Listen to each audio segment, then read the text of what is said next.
আমি যখন ভালো কাজ করি। মিনু, এদিকে আয় তো। মা, আমি পড়তে বসেছি। কি, তুই পড়তে বসেছিস? সূর্য আজ কোন দিকে উঠলো?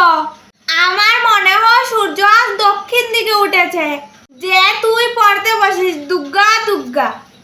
5 মিনিট পর।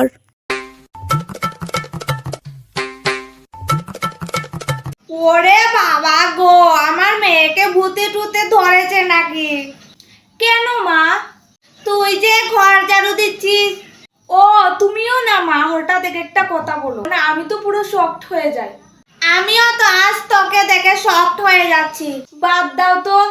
30 মিনিট পর।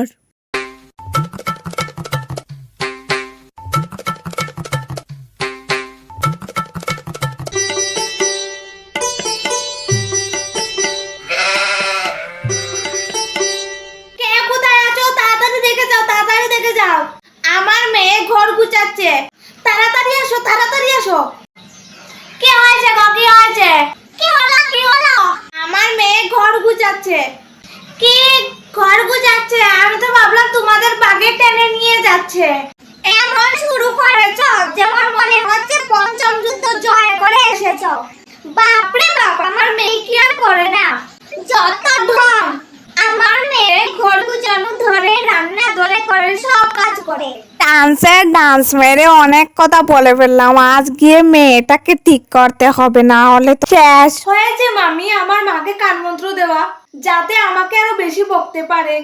এবার চলে যাও, বাড়িতে গিয়ে ঘুমিয়ে পড়ো। তোমার মেয়ে তো সব কাজ করে ফেলেছে। 1 ঘন্টা পর। মা, আমি পুজো দিয়ে ফেলেছি, এবার আমি ঘুমোচ্ছি। তুই পুজো দিয়ে ফেলেছিস? তোকে কি এনে খাওয়াবো বলতো? Biryani, egg roll, chow mein, phuchka? হঠাৎ এগুলো কেন খাবো? এমনিতে অন্যদিন যখন বলি তখন তো খাওয়াব না, তাহলে আজ হঠাৎ এতগুলো? খাওয়াবো না, তুই এত কাজ করছিস, আমার জীবন ধন্য। ডাইনি ছেলে মেয়েটিকে মারতে চায়নি, কিন্তু তারা ডাইনিকে ভয় পেয়েছিল যে ডাইনি মেরে ফেলবে, তাই তারা ভয়ে এখান থেকে চলে যায়। হ্যালো মা, তোমার নাতনি আজ পড়তে বসেছে। হ্যালো দিদি, তোমাদের বিনু আজ পড়তে বসেছে।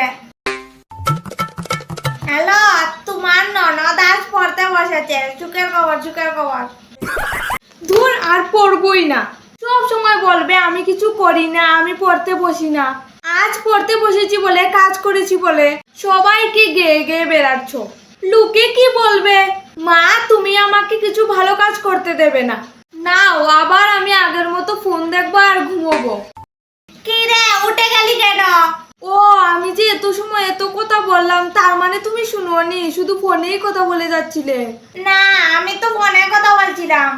আমার শেষ কথা হলো, আমি আগের মতো ফোন দেখবো, ঘুমাবো আর খাবো। তুমি যে লোককে ফোন করে করে বলছো, লোক কি বলবে?